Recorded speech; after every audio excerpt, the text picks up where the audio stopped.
আসসালামু আলাইকুম। প্রিয় বন্ধুরা, কেমন আছো? আশা করি সবাই ভালো আছো। আজকে আমি করব চিংড়ি মাছের দো পেঁয়াজা। প্রথমে কড়াইতে তেল দিয়ে তারপরে চিংড়ি মাছগুলোকে দিয়ে দিলাম। চিংড়ি মাছগুলোকে ভালোভাবে ভেজে উঠিয়ে নিলাম এবং সেই তেলের মধ্যে পেঁয়াজ কুচি, টমেটো কুচি, কাঁচামরিচ, হলুদ গুঁড়ো, জিরে গুঁড়ো এবং লবণ দিয়ে ভালোভাবে নেড়ে ছেড়ে নেব। নেড়ে ছেড়ে দেওয়ার পরে মশলাগুলোকে আমি ঢাকনা দিয়ে কষিয়ে নেব। ঢাকনা দিয়ে কষিয়ে নেওয়ার পরে ভাজা চিংড়ি মাছগুলোকে দিয়ে দিলাম। এর মধ্যে ভালোভাবে নেড়ে ছেড়ে দিলাম।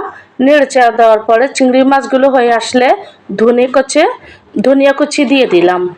তারপরে গরম গরম পরিবেশনের জন্য চিংড়ি মাছগুলোকে বাটিতে নিয়ে নিলাম।